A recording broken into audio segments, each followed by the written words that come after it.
quel est mon rôle chez L2I? J'ai un poste qu'on appelle Solution Manager, c'est-à-dire que je porte au national l'offre autour du monde du test. Et l'objectif de la présentation qu'on va dérouler ensemble, ça va être justement de voir comment ce métier a évolué au regard des changements qu'il y a pu avoir dans le métier avec l'arrivée de l'agilité. C'est-à-dire que l'agilité est arrivée, les développements ont dû, c'est eux qui ont mis en place ce type de méthode, les frameworks qui vont avec, et le test en fait derrière a dû s'adapter avec des nouvelles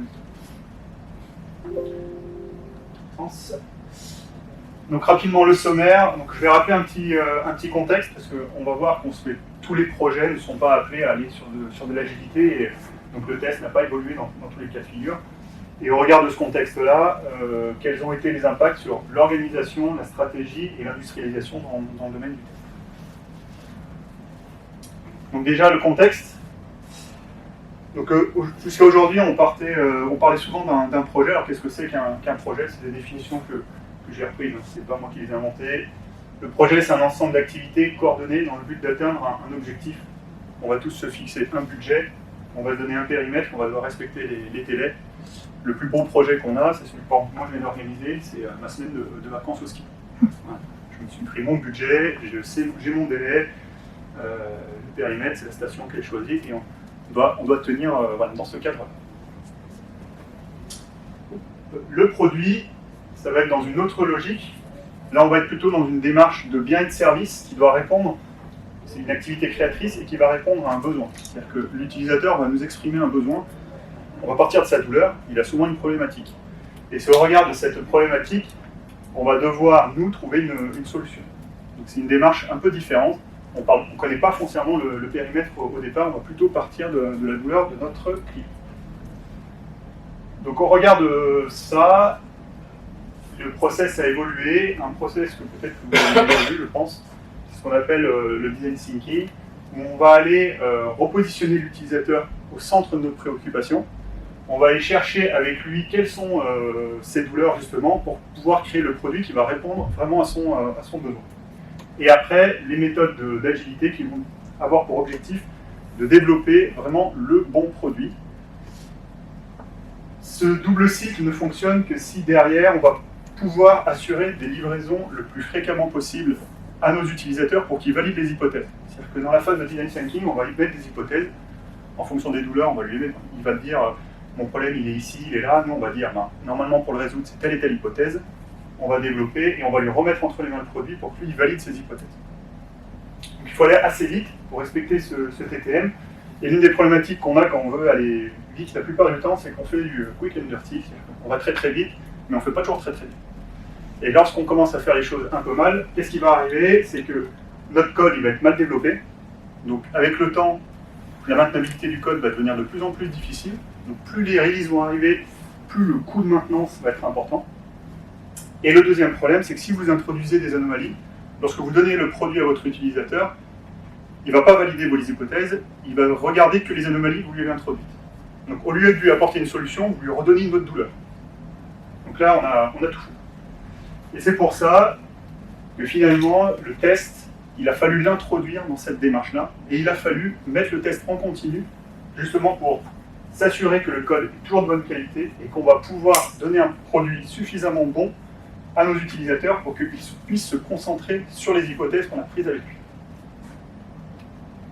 Donc les enjeux du testeur, aujourd'hui, ils ont un peu bougé. Il y a des enjeux qui sont assez communément connus, oui, effectivement, sur les projets. C'est-à-dire qu'on va devoir assurer un feedback en continu aux équipes projets.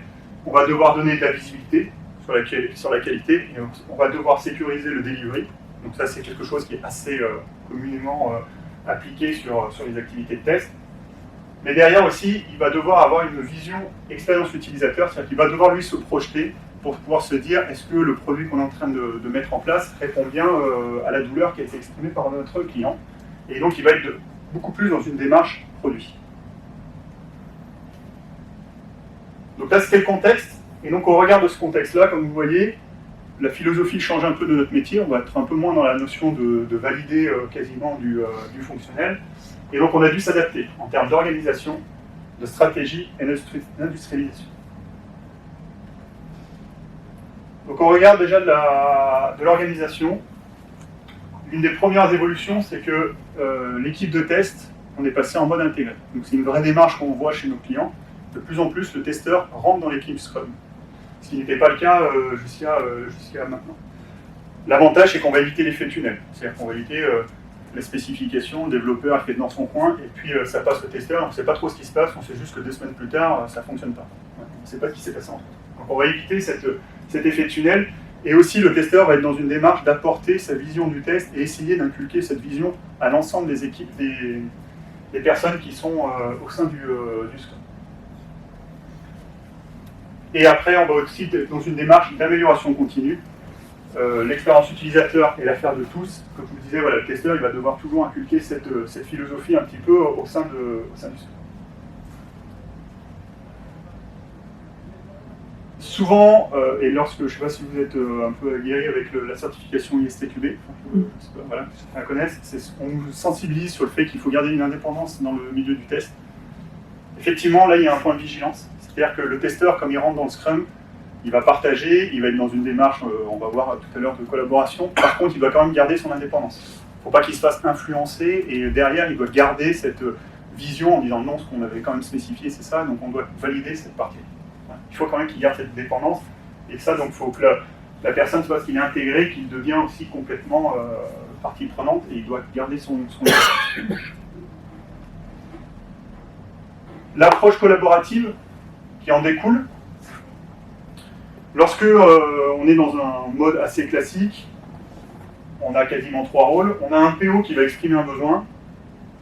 Face à ce besoin, il va y avoir l'analyse d'un développeur, et après, il va y avoir l'analyse d'un testeur. Lorsqu'on est dans une démarche assez classique, le PO il dit voilà mon besoin, le développeur il le comprend et il va l'interpréter d'une telle manière, il va le développer d'une telle manière. Le testeur va le faire lui en prenant peut-être une autre voie. Ça ne veut pas dire qu'il y en a un qui a plus raison que l'autre, c'est juste qu'on n'a pas les mêmes visions, on n'a pas la même approche. Et donc au final, c'est ça qui va générer l'anomalie en sortie de produit. Donc l'idée de la participation collaborative, et on le verra sur un exemple tout à l'heure, c'est que justement le testeur, il va travailler notamment avec le product owner pour la définition des critères d'acceptance. Et ensuite, il va, avec l'ensemble du Scrum, écrire l'ensemble des 4 tests d'acceptance. Et on va faire ce qu'on appelle des spécifications vivantes, c'est-à-dire que les 4 tests qui vont être générés en amont, c'est-à-dire qu'on va inverser un peu la pyramide, les 4 tests vont être faits beaucoup plus tôt, et les 4 tests qui vont être générés en amont vont être fournis au développeur comme étant l'ensemble, limite sa spécification vivante, c'est-à-dire que c'est avec ça qu'il va pouvoir repartir et faire ses développements.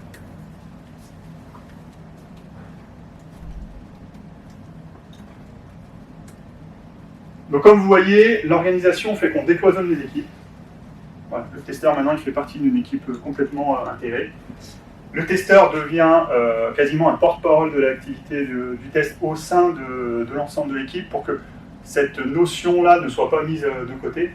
On s'en rend compte aussi assez régulièrement dans les activités projet. Le test, on dit toujours on le fera plus tard, on fera à la fin, on fera à la fin. Là, on va dire que c'est assez régulièrement, on en reparle et on le remet au cœur du sujet. Et notre testeur, face à ça, tout ce qui va être ces soft skills, eh ben, ils vont devoir un peu évoluer lui aussi. Et nous, c'est des fois une problématique qu'on a rencontrée auprès de nos ingénieurs valideurs, c'est qu'ils étaient dans une posture jusqu'à maintenant assez confortable des fois de juge. C'est assez facile. On te donne un produit et tu as juste à dire c'est bien, c'est pas bien. C'est une posture qui peut être facile. Là aujourd'hui, il va rentrer dans la logique de participer à la conception du produit, et donc il devient partie prenante. Et le produit, si à la fin il s'il ne répond pas aux attentes, eh ben, finalement il est autant responsable que le développeur qui n'a pas réussi à faire son développement. Donc c'est quasiment une posture qui change, et on demande aux testeurs de devenir partie prenante à la conception du produit. Donc en termes de savoir-être, voilà, c'est une autre posture. On est vraiment dans la notion de collaboration, et il doit vraiment être, comme je le disais, partie prenante, intervenir, agir sur la conception du produit.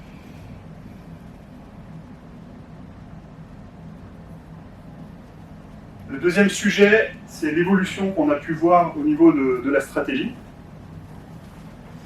Alors j'ai remis mon schéma que je trouvais très très joli d'abord, et puis pour vous dire, voilà, on va se concentrer vraiment sur cette partie-là. Alors je ne sais pas si tout à l'heure vous vous rappelez, je vous avais dit, il y a 2 risques lorsqu'on a cette méthode-là.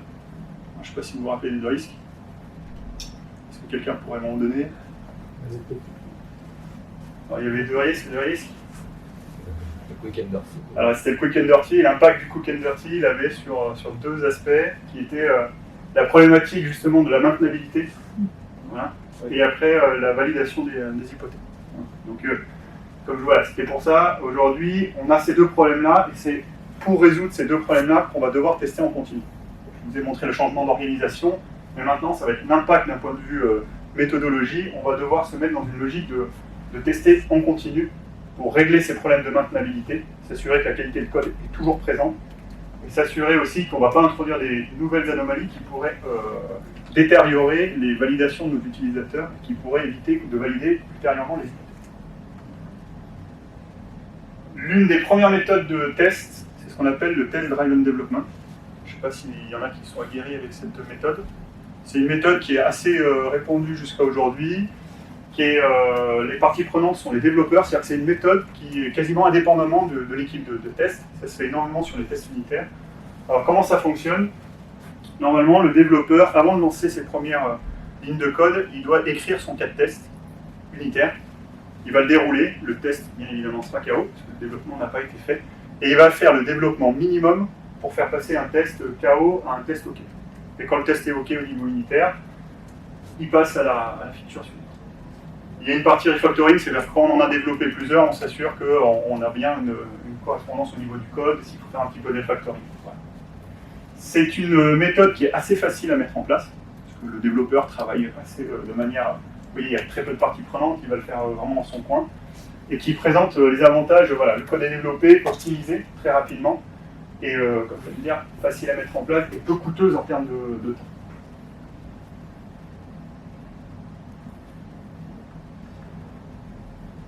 On monte après à une échelle suivante, c'est ce qu'on appelle l'ATDD, Acceptance Test Driven Development, que vous avez peut-être entendu aussi sur BDD, des fois ça se dit aussi Behavior Driven Development. On est sur à peu près les mêmes typologies de tests. Donc là, on va introduire l'ensemble du Scrum. Tout le monde va se mettre à travailler sur l'activité du test. Les parties prenantes, vous avez votre PO, vos testeurs et vos développeurs. Là, on va être dans une logique maintenant on n'est plus dans la validation du code, comme pouvait le faire un test unitaire, mais on va être vraiment dans la notion de je valide que mon produit fonctionne bien. On est vraiment dans la logique du produit. Et on va travailler sur les tests d'acceptance. On retrouve à peu près les mêmes étapes. C'est-à-dire que quand une user story elle est écrite par notre PO, on va la spécifier en écrivant les tests d'acceptance. Ces tests d'acceptance, ben, si on les passe, ils sont KO bien évidemment. On va rentrer dans une phase de développement, à l'intérieur de laquelle on peut toujours faire du TDD ou pas. Ça dépend de la maturité du projet, si on veut le faire, mais on peut le faire. Et après, lorsqu'on sort de cette phase de développement, nos tests d'acceptance, lorsqu'ils vont être déroulés, eux doivent devenir OK. Et après, on peut effectivement aussi, pas beaucoup de place sur la diapo, mais on peut voir pour faire du refactoring éventuel. Ce qui est très important, c'est qu'on va placer en amont cette phase de spécification qui va nous permettre de réduire les risques d'interprétation, comme je vous le disais tout à l'heure. Un développeur comprend une spécification, le testeur la comprend d'une manière différente. Voilà. On va éviter normalement cette phase.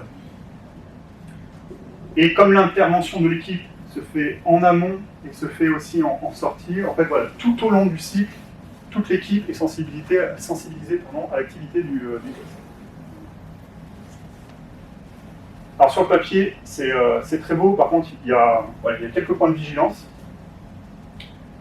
L'atelier à placer en début d'exercice de sprint, ça prend du temps. Voilà. Donc, c'est-à-dire quand même il faut y penser, c'est quelque chose qui peut être coûteux en termes de temps. Il faut un très bon niveau d'industrialisation. Vous allez générer une quantité de tests qui va être assez conséquente. On verra après. Si vous n'automatisez pas, c'est quasiment irréalisable. Comme je le disais, voilà, la méthode va générer beaucoup de tests. C'est-à-dire que quand on écrit une user story, on va travailler ensemble pour faire la spécification, on va voir les critères d'acceptance, on va vouloir être le plus exhaustif possible, donc on va vouloir faire tous les cas, surtout en tout début, lorsqu'on lance la méthode. Vous verrez sur le petit exercice tout à l'heure, des fois les gens ont beaucoup d'idées, ils vont générer plein de cas de tests. Donc il va y avoir aussi de cycle en cycle, un travail qui peut être assez important, porté par le testeur, de revoir son plan de test, en se disant quels tests vont passer vraiment dans la non-régression, lesquels je le supprime, parce qu'il va falloir qu'il allège son plan de test, parce que sinon, derrière, ça va devenir ingérable, même si on a automatisé. Et comme je le mettais, voilà, automatisation obligatoire, Donc il va falloir définir cette stratégie d'automatisation en disant ces 4 classes-là, on les automatise et voilà ce qu'on fait. Par rapport au TDD. Ouais. Et nous, souvent, lorsqu'on veut faire basculer un projet stratégique-là, il faut une maturité qui est supérieure. On n'incite pas tous nos clients à y aller. On a des clients qui veulent tout de suite aller là, on leur dit attention, on va déjà lancer une réflexion sur l'automatisation pour voir ce qu'on peut faire, et puis après une démarche de structuration, d'organisation, et petit à petit aller vers ce type de méthodologie. Il faut prendre un peu plus de temps.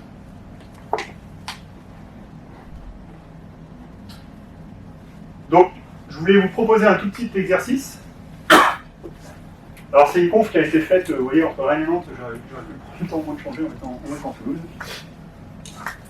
Donc, le petit exercice que je vous propose, c'est justement qu'on fasse cette phase de spécification. Donc, on a S2I qui souhaite faire évoluer son site en mettant en place un formulaire de devis en ligne pour des formations. Voilà. Donc l'US, c'est en tant que client S2I, je veux connaître le coût d'une formation, par exemple pour vos frameworks, qui est l'outil de gestion de test. Voilà, vous avez cette US qui vous est posée. Le testeur, il a travaillé sur les critères d'acceptance. Donc on a 2 types de formations, une qui va être sur étagère, une qui va être spécifique. On va pouvoir commander une ou plusieurs sessions, voilà, ça c'est une règle qui a été mise. Si à partir d'une 2 sessions commandées, on aura une remise de 10%. On peut faire des formations sur 2 sites, Rennes et on va dire Toulouse. On va lui mettre à lourd. Et si la formation est sur Rennes, par contre, ouais, là je fais une deuxième remise de 20%. Voilà. Toulouse, il n'y a pas cette remise, oui, j'ai des déplacements. Il faut que je vienne. Donc si elle est à Rennes, il y a une deuxième remise. Voilà. Donc vous avez ces critères d'acceptance. Et donc l'idée, elle est de se dire, bah, maintenant, on va faire tous les 4 tests qui peuvent découler de là. Alors, je me permets de faire la première. En tant que client S2I, je veux connaître le coût d'une formation à Rennes, et une formation sur étagère à Rennes. Donc à ce moment-là, j'ai une formation sur étagère, donc c'est 1000 €. Vu que je la fais à Rennes, j'ai 20% de remise sur Rennes, donc ça va coûter 800 €. Donc là, on a écrit notre premier cas de test. Donc après, l'idée, c'est que l'ensemble de l'équipe se mette à travailler sur l'ensemble des cas de test. Alors, je ne sais pas, est-ce que quelqu'un veut se lancer à faire un cas de test? Sur une formation spécifique à Rennes. Alors, donc tu dis en tant que client S2I, je veux connaître le coût pour une formation spécifique, donc 2000, à Rennes. Donc là, on serait à 1600 €. Vous êtes tous d'accord? Très bien. Alors, est-ce qu'il y en a qui vont sortir tout de suite la compliquée Le type de formation et on va dire à Toulouse. Alors, je veux laquelle? On prend l'étagère, on la spécifique? Non, le truc compliqué, vraiment compliqué où il y a tout. Alors, une sur étagère. Non, mais plusieurs étagères, plusieurs spécifiques, à plusieurs endroits, à plusieurs. D'accord. Voilà. Bon, on va alors sortir les calculettes. Non, mais est-ce que ce cas de test, il couvre pas les autres? Alors, souvent, c'est ce qu'on se dit. Un temps de l'offre, quoi. Souvent, c'est ce qu'on va se dire, c'est-à-dire que ce que je disais tout à l'heure, on est souvent au début, on veut générer plein de cas de test, et après, on va se dire, ben, par exemple, je veux faire 10 sessions sur étagère, ben, c'est pareil qu'en faire 3. Hein. Voilà, on va se dire, au bout d'un moment, ça sert à rien de multiplier, sauf si quelqu'un avait mis un critère en disant, on n'a pas le droit de dépasser X sessions. Voilà, faut réfléchir. Voilà. Donc, c'est-à-dire que, mais le travail de spécification arrive à ce moment-là. Donc là, à la rigueur, on va en prendre une, si vous voulez, on peut faire 2 ici, 3 là. C'est juste pour le cas, parce qu'il faut faire le calcul. 2 étagères, donc 3 ici, donc là ça ferait 2 et 3 ici, on serait déjà à 6000, donc on a dépassé, donc on a commandé effectivement. Oui. Donc, j'ai dit combien? 2 fois. Il manque des éléments de spec quand même. Si c'est sur Rennes et que c'est à 2 endroits, est-ce qu'on a la remise sur la totalité ou sur le. Eh ouais, Il y a des trous dans l'aspect. il y a des trous dans l'aspect. Mais alors, ça c'est un truc qu'on aurait pu. Voilà, justement, en fait, ce que je veux dire, c'est qu'au moment de cette spécification, alors l'objectif, c'est que justement, on se rend compte des points d'achoppement. Donc là, justement, on va se dire, bah, il manque un critère d'acceptance. Et peut-être que là, le PO va dire, bah, attendez, à ce moment-là, déjà, peut-être qu'il va vous dire, c'est soit je fais que des étagères, soit je fais que des spécifiques. C'est soit je fais tout à Rennes, voilà, je fais que du tout à Rennes ou que du tout à Toulouse. Ça, je vais interdire. Ou alors, je laisse ouvert complètement. Donc, ces points-là vont arriver lors de la spécification. Et est-ce qu'on cumule les remises? Et le dernier cas, il va être, voilà, et souvent, l'erreur, elle arrive plutôt là, la dernière erreur, c'est est-ce qu'on cumule les remises? C'est-à-dire que, est-ce que je vais faire 10% sur le prix et après j'applique 20% au prix déjà remisé, ou est-ce que je fais 30% sur le total? C'est pas la même chose. C'est pas loin. C'est pas loin, mais Ah c'est oui, pas la c'est même vrai. chose. Et plus on augmente le volume, plus l'écart sera C'est un important. petit sujet, il y a plein d'interprétations. Donc il y a plein d'interprétations. Alors vous voyez, on est parti d'une user story qui pouvait être très simple. Notre testeur, il a vu ses critères d'acceptance. Au départ, il a travaillé avec son PO qui lui a dit ouais, là je pense que tu as tout. On arrive au moment de la spécification, on se remet tous autour de la table. Le développeur va apporter aussi son regard et on se rend compte que rien qu'avec ça, finalement, on a déjà généré plusieurs questions. Mais là, on vient de faire la première étape quand même de la phase d'ATDD. Et l'objectif, si on allait au bout, ce serait de compléter avec les critères d'acceptance et derrière, d'avoir écrit vraiment tous ces 4 tests. Et le testeur, lui, va aller automatiser ces 4 tests-là et le développeur, lui, va pouvoir développer au regard de ces 4 tests.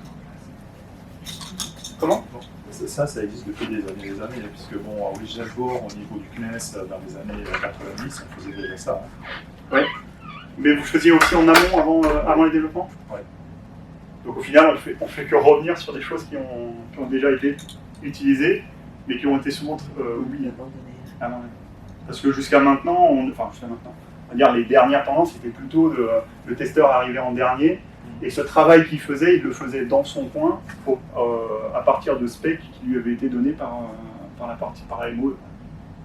Donc quand même, effectivement, on revient peut-être à des bonnes pratiques, parce qu'effectivement, on est quasiment que sur de la bonne pratique, il n'y a rien de révolutionnaire derrière.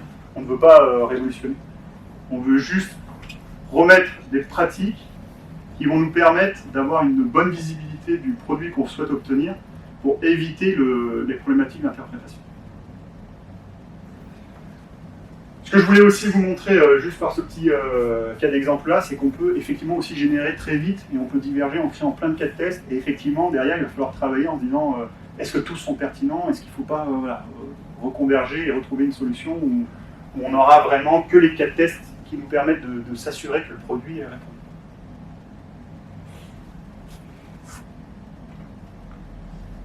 Une dernière typologie de test qui est mise en place dans la partie test en continu, c'est ce qu'on appelle les tests exploratoires. Là, on va s'approcher de l'utilisateur. Donc là, on va avoir des nouveaux parties prenantes qui vont être plutôt l'équipe de testeurs, plutôt expérimentés. Parce que qu'est-ce que c'est que le test exploratoire ? C'est-à-dire que le testeur va tester en mode test libre. C'est-à-dire qu'il n'a pas de plan de test. On va définir avec lui une charte. C'est-à-dire qu'on va se dire, tu vas avoir une session, on va se donner par exemple une demi-heure. Sur cette demi-heure, il y aura 20 minutes qui sont consacrées à faire du test libre, 10 minutes qui seront à faire de la restitution. Ton objectif, par exemple, si c'est une application mobile, c'est de faire la première connexion, ça va être de faire tel parcours. Voilà. Donc on va limiter vraiment le périmètre.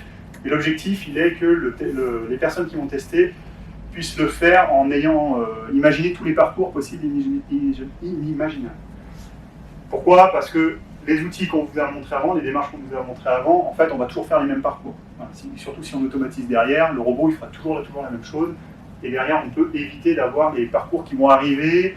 Je prends souvent le cas d'une application mobile, justement. Vous êtes en train de faire quelque chose sur votre appli, vous recevez un coup de fil, ça prend le dessus sur l'appli. Derrière, comment ça se passe quand j'ai raccroché, les choses comme ça. Ça, c'est des choses qui vont être faites en test exploratoire pour pouvoir aller un peu titiller l'application. Donc l'objectif, il est derrière aussi. C'est pour ça qu'il nous faut des testeurs quand même expérimentés, des gens qui vont travailler sur un temps très très court et qui vont être assez imaginatifs sur tous les cas de figure qui peuvent arriver sur leur produit. Ils ont vocation à être transformés en tests Non. une fois qu'ils sont pertinents. Non. Il n'y a Alors, pas d'avoir un outil qui... Alors, sauf si derrière on se disait ce test-là devrait devenir un test fonctionnel, mais normalement c'est pas l'objectif. L'objectif c'est vraiment d'aller chercher des cas d'usage quasiment qui dépassent le fonctionnement presque nominal du produit. On doit aller plus loin. Hein.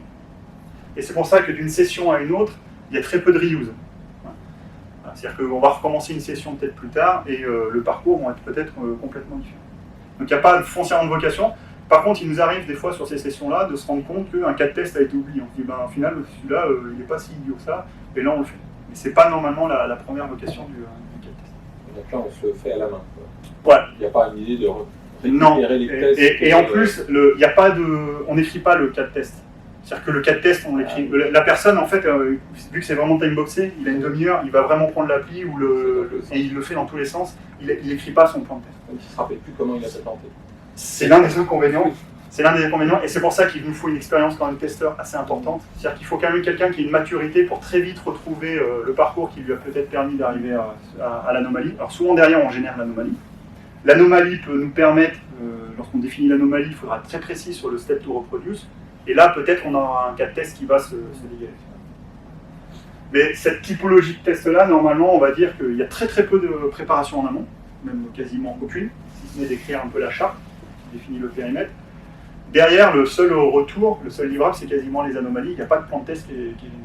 Ça peut générer beaucoup d'anomalies aussi. Par contre, ça peut générer beaucoup d'anomalies. Alors c'est pour ça que aussi dans la charte, on se donne des conditions. Par exemple, je reprends l'application mobile. On va se dire, par exemple, on veut aucune anomalie qui va être sur le graphisme. Par exemple, s'il y a un problème de police, s'il y a des fautes d'orthographe, vous me les remontez par. Voilà. À l'inverse, ça peut être l'objectif, de nous dire non, au contraire, l'objectif c'est de voir tout ce qui n'est pas calé, tout ce qui est design qui doit être repris. Donc, voilà. Mais on se donne des règles très fortes, parce que sinon on peut effectivement diverger et avoir énormément d'anomalies.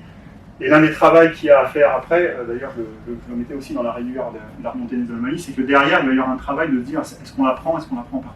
Donc les 10 minutes, souvent quand on fait une session d'une demi-heure, 20 minutes puis 10 minutes de restitution, sur les 10 minutes, il y a un écrémage assez important en disant non, ça on prend, ça on prend.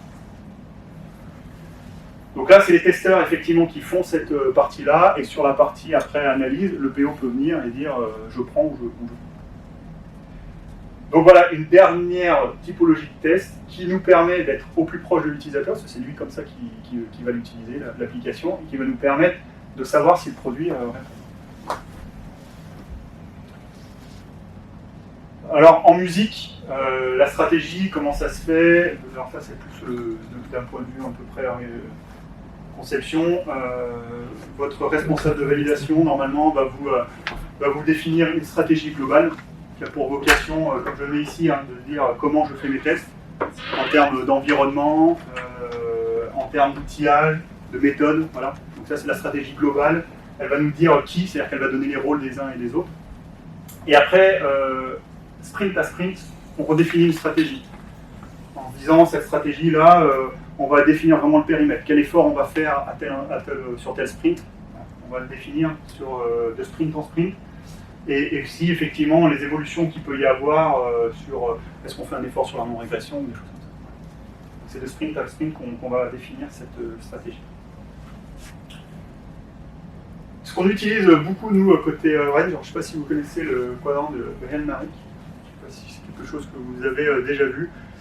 Ça nous aide à définir une stratégie. En fait, on a deux axes. Un qui va être orienté, est-ce que les tests que je vais faire vont être pour apporter un soutien à l'équipe. Quand j'entends équipe, c'est mon développeur et mon PO. Ou est-ce que je vais être dans une logique de plutôt valider mon produit. Et inversement, est-ce que ça va être une typologie de test plutôt technique ou une typologie de test orientée business. Et vous voyez que la famille de tests que vous avez va changer. C'est-à-dire que si on veut faire vraiment du produit et très technique, on va être dans des tests qui vont être, c'est de la métrologie, c'est de la sécurité. C'est-à-dire que là, on s'assure de la robustesse de mon produit, mais par contre, ça n'a aucune valeur business. Inversement, par exemple, les tests exploratoires que je vous ai un peu montré tout à l'heure, on va toujours être dans le produit, mais là, on va vous donner beaucoup plus de valeur au business. Pareil, si je veux valider mon fonctionnel, là, je vais m'approcher plutôt des équipes. Mon but, c'est de dire, le développement que vous avez fait, comme je vous l'ai dit tout à l'heure, le code il est de bonne qualité, on va plutôt aller ici. Et si on est vraiment orienté qualité de code, ce sera les tests unitaires. Si on veut aller un peu plus sur fonctionnel, on sera sur la partie un peu plus. Alors pourquoi nous on le prend aussi un peu ce quadrant, c'est que justement il répond à peu près aux enjeux que je vous avais donnés au tout début. Comme je vous avais dit, assurer un feedback, donner de la visibilité, sécuriser la délivrerie logicielle, on est très orienté soutien équipe. Alors que l'autre, on va être très orienté critique produit. Donc pour nous, il répond bien. L'un des risques qu'il peut y avoir et une vigilance qu'il faut qu'on ait par rapport à cette stratégie-là, comme je vous le disais, de sprint en sprint, on redéfinit une stratégie. Ce qu'il faut éviter, c'est le séquencement en disant sprint 1, je fais que de la métro, après je fais que du test unitaire. Et ben, on joue, on pondère, c'est-à-dire qu'on va se dire on va faire l'effort plus tôt, là, ici ou là. Mais l'idée, c'est de ne jamais oublier voir pondérer. Après avoir fait le point sur justement voilà maintenant à peu près les méthodes qu'on peut mettre en place pour pouvoir faire du test en continu, on a vu l'organisation, la méthode. Maintenant, ça va être les outils qu'il faut qu'on puisse mettre en place pour pouvoir réaliser l'ensemble de ces méthodes ou maintenir cette organisation. Donc, comme on l'a vu, soutien aux équipes, ça va nous dire que ce qui est très important, ça va être de partager l'information. Donc, il va falloir qu'on puisse s'outiller pour qu'on puisse quand même partager l'information, qu'on puisse donner de la visibilité et du feedback aux équipes. Donc, il va falloir trouver un outil de gestion de test qui réponde à ces deux enjeux-là. Et pour maintenir, comme je vous disais tout à l'heure, on va avoir énormément de tests. Il va falloir qu'on puisse s'optimiser et aussi s'industrialiser pour répondre à l'enjeu de continuous delivery qui nous est imposé par le projet. Un pourcentage sur un sprint.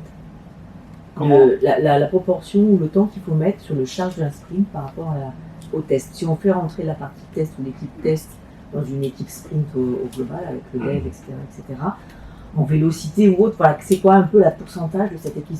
Alors aujourd'hui, test nous, dans un sprint.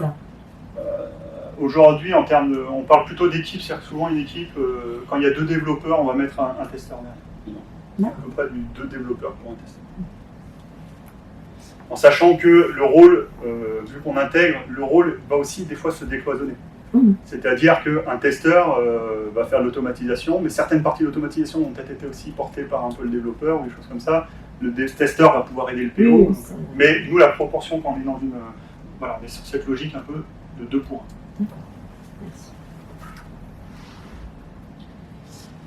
Donc l'outil de gestion de test, il doit nous permettre d'assurer une complète traçabilité de la user story définie par notre PO jusqu'à l'anomalie.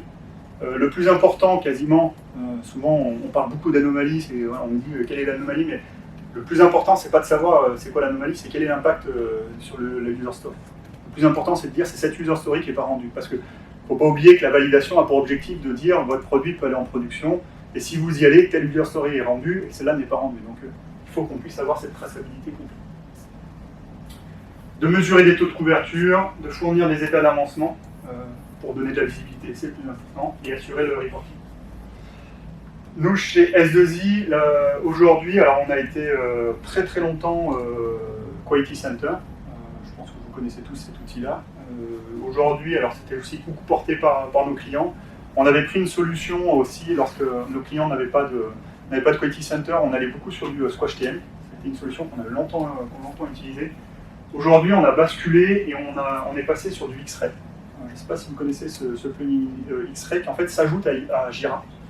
Donc en fait, vous avez Jira qui est souvent un outil utilisé par les développeurs pour faire leur ticketing justement. Et l'idée, c'est que pourquoi S2I on a voulu aller dans cette logique de mettre X-Ray, c'est que on s'est dit, on intègre le testeur dans l'équipe de développement, essayons de nous rapprocher aussi de son outil. Voilà. Lui aujourd'hui, il utilise ça comme outil de ticketing. Nous, notre outil de gestion de test, il faut qu'il soit aussi au plus proche du développeur. Et on se rend compte que même lorsqu'on met X-Ray, l'utilisation de l'outil est beaucoup plus partagée avec l'équipe de développement que lorsque c'est un outil tiers type HPQC, où pour lui c'est un autre endroit, un autre portail, il faut qu'il se connecte. Enfin, voilà.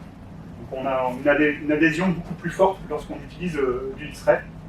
L'avantage aussi, c'est qu'on va assez loin dans l'utilisation des plugins Jira. Donc vous avez un plugin qui vous permettra de faire des rapports. Et on utilise aussi de plus en plus avec les équipes de développement, ça vous le voyez peut-être un peu plus, le Confluence, qui est aussi un plugin qui se met sur du Jira pour pouvoir faire les wikis. Donc aujourd'hui, c'est une tendance qui est assez forte et on intègre l'ensemble de ces plugins et de la solution Jira. La Cucumber, ouais. Et le RF, c'est quoi? Alors ça c'est Robo Framework. Alors justement, l'avantage de X-Ray, j'allais venir aussi, c'est qu'il est nativement, il supporte nativement Cucumber. C'est-à-dire que quand vous créez un cas de test sous X-Ray, vous lui dites que c'est un test auto, il va vous proposer est-ce que c'est Cucumber. Si vous lui dites oui, derrière, quand il le lira, il lancera directement le bash pour aller chercher du Cucumber. Et nous, on l'a intégré pour aussi qu'il supporte du Robo Framework.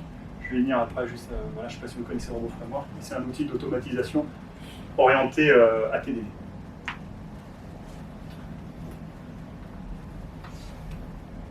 Donc justement l'automatisation.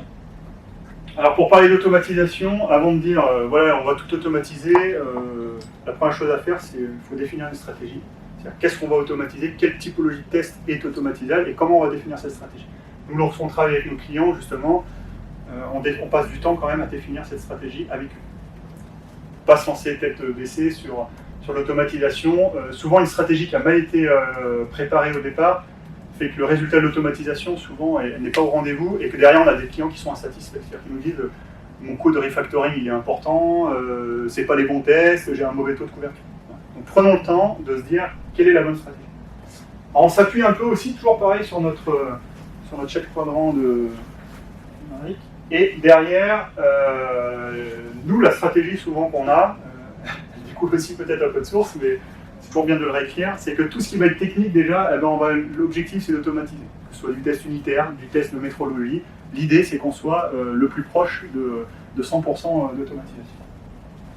Vous comprenez bien les tests exploratoires, tout ce qui est test utilisateur, on ne va pas s'amuser à les automatiser, parce que le but c'est que justement, de campagne en campagne, on ait des parcours qui soient différents. Et la partie fonctionnelle, c'est là où aussi la stratégie va devoir être plus fine, parce que là on va être sur les tests fonctionnels, on va automatiser certains d'autres non, et donc il va falloir trouver le bon curseur. Donc là, ici ça semble naturel, ici là il y a toujours un travail où là on évalue surtout le ROI. On va se dire quel va être mon coût de développement pour automatiser, quel va être mon coût de maintenance. Quand je parle de ROI aussi, il y a le dernier que je mets, donc ça c'est le coût direct, qui est le coût de développement et le coût de maintenance dont je viens de vous parler. Il y a un coût qu'on appelle indirect. C'est aussi l'automatisation fait qu'on a une lassitude de nos équipes qui est beaucoup moins forte. Et nous, les projets sur lesquels on a les plus forts taux d'automatisation, c'est là où on a le moins de turnover. Nos équipes, nos testeurs veulent rester sur des projets automatisés, ne veulent pas, par contre, lorsqu'ils doivent tout faire. Ça semble aussi logique, mais c'est en tout cas, nous, assez important, et on le dit souvent à nos clients en disant, même si au départ on ne fait pas d'automatisation, pensez-y, parce que derrière, vous allez garder vos équipes, et garder ces testeurs, c'est de la maturité qu'on garde sur le fonctionnel, donc c'est très important. Enfin, c'est un savoir qu'on a autour du produit, donc c'est très important.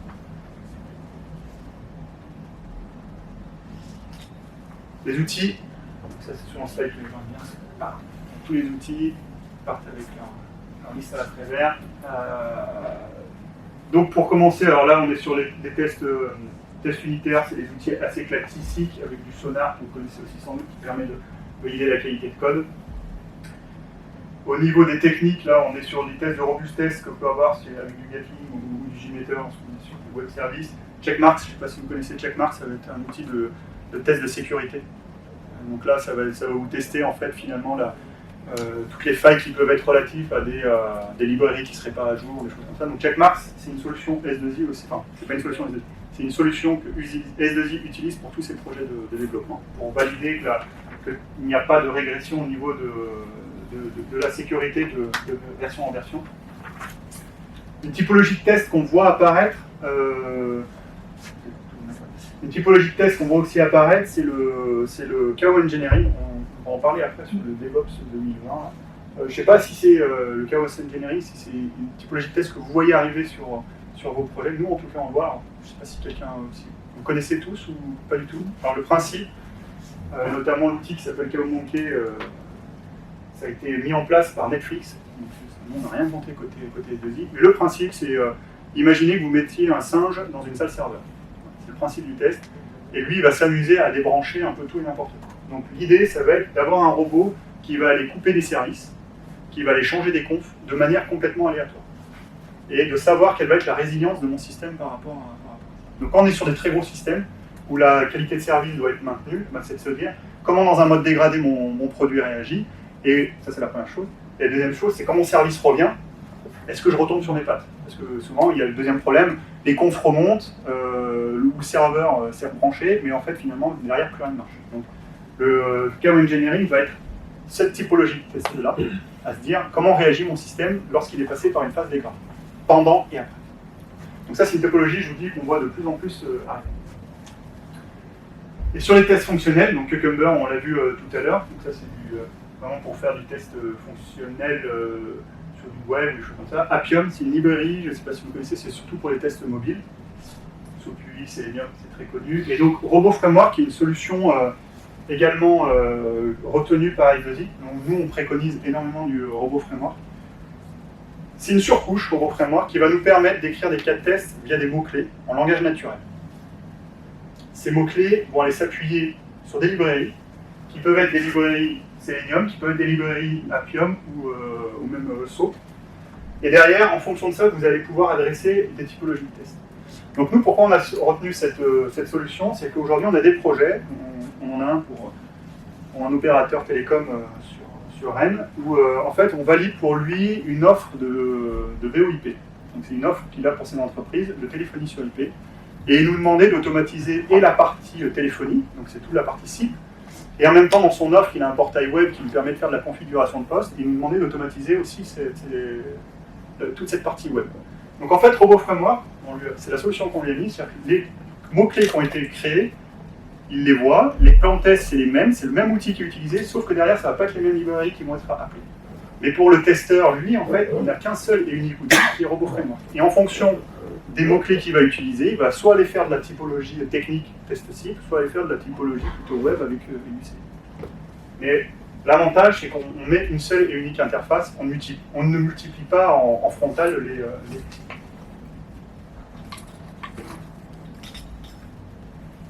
Vous avez des questions?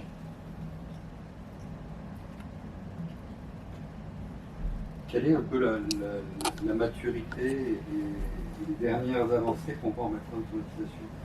Il y a RoboFramework que vous avez sélectionné. Oui. J'ai un tout petit bureau d'études. D'accord. L'automatisation, on en rêve, mais on n'a jamais pu surveiller. Ouais. On voit que ça progresse. Tout à l'heure, on disait, le test, on travaillait déjà à faire du test, la TTD, mais à l'époque, on n'avait peut-être pas autant d'automatisation qu'aujourd'hui. On voit qu'on avance. À 5 ans, qu'est-ce qu'on peut faire? Vous êtes dans votre bureau d'études, dans quel domaine? Moi, je fais de l'embarqué et du test sur avion. D'accord. Tester mes tests. Parce que justement, en fait, la typologie de test va dépendre quand même du... On n'est pas web, on n'est pas Voilà. IT, on n'est pas... Voilà, ça joue énormément. C'est-à-dire que les frameworks que j'ai montrés là sont quand même plus sur du... voilà, c'est un peu différent que de l'embarqué. Aujourd'hui, nous, les personnes qui travaillent sur de l'embarqué, l'automatisation va se faire souvent par du développement pur via le Python. C'est-à-dire qu'on revient beaucoup au Python. Le Python a repris vraiment un bel essor. Et il arrive qu'on ait plus de solutions en faisant vraiment des développements. Oui, bon, on se fait à la main. Donc on arrive à se le faire en fait à la main. C'est un développement qu'il faut porter à part. C'est pour ça que je dis qu'on ne peut pas se plus. Après, ce qu'il faut savoir, c'est que l'automatisation, ça a toujours un coût. C'est-à-dire que si quelqu'un vient en vous disant l'automatisation n'aura aucun coût, c'est pas vrai. Ouais. Il y a un ticket d'entrée qui va être toujours très fort. Ouais, il va être très fort au départ. C'est-à-dire que si vous prenez quelqu'un pour faire, mais même si vous prenez du RoboFramework, il faudra quelqu'un qui arrive au début, qui va vous faire déjà, comme je disais, la stratégie. Et quand il va rentrer vraiment dans le dur, il va créer ses mots-clés, il va prendre les librairies. En fonction de la typologie de test, peut-être que la librairie ne va pas répondre, donc il va développer ses propres librairies, qui sont ce qu'on fait souvent en Python. Tout à l'heure, je donnais l'exemple par rapport à du SIP. Il n'y avait aucune librairie qui répondait à du SIP, mais on a écrit la librairie en Python. On a fait notre librairie qui va analyser les paquets, qui va décortiquer l'ensemble des trames, s'assurer qu'on a bien l'ensemble qu'on respecte bien tous les call flows. Voilà, mais c'est pas arrivé comme ça sur la table facile. Donc il y a un ticket d'entrée qui est assez fort, et je pense que ça, il faut le garder. C'est-à-dire que quelqu'un qui dit aujourd'hui je fais de l'automatisation pour gagner de l'argent, je pense qu'aujourd'hui, si c'est ça son levier, il se trompe. Si on fait de l'automatisation, il y a un ticket d'entrée, et si on fait de l'automatisation, c'est surtout parce que derrière, on va vouloir gagner en vélocité sur notre activité de test, et on va vouloir s'affranchir quasiment de tous ces tests de non-régression. Parce que la non-régression n'a aucune plus-value. Normalement on reteste un produit, lorsqu'on rejoue un test 2 à 3 fois, il n'y a aucune plus-value. Parce que normalement, ce qui a été développé doit toujours fonctionner. Donc, perdre du temps à aller chercher des defects là-dessus, ça a très peu de plus-value, je parle manuellement. Ça n'a pas de plus-value sur le produit, c'est-à-dire que normalement ça fonctionne. Donc on ne doit pas y cramer de l'énergie. Vaut mieux que l'automatisation justement couvre cette partie-là et que le testeur, lui, aille chercher les anomalies introduites par les nouvelles fonctionnalités, par les nouveaux développements. Ouais.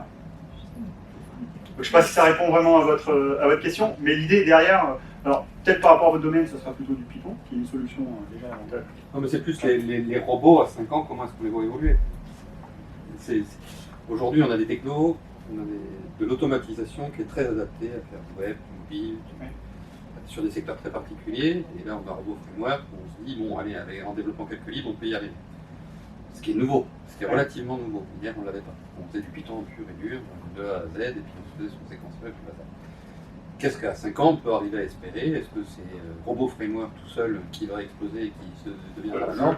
Ou est-ce qu'on voit déjà poindre à l'horizon de nos acteurs qui seraient multi-environnement ou embarqués spécifiques? Alors, je ne dirais pas que Robot Framework va point et va tout rafler la mise. Cucumber reste très fort, parce que Cucumber en plus a développé la partie le développement de jerking qui colle complètement à ce qu'on appelle la TDD. Donc ils ont une longueur d'avance, mais c'est très orienté pour moi, à mon niveau, au web. Donc, voilà. Moi j'ai remarqué que plus on descend techniquement sur des projets un peu comme vous, on va sûrement remarquer, en fait, même le Robot Framework va se réeffacer et on va revenir à du Python pur. Voilà. Il n'y a pas une solution miracle qui arrive pour cette typologie-là. Et on revient toujours sur C'est la réponse. Voilà.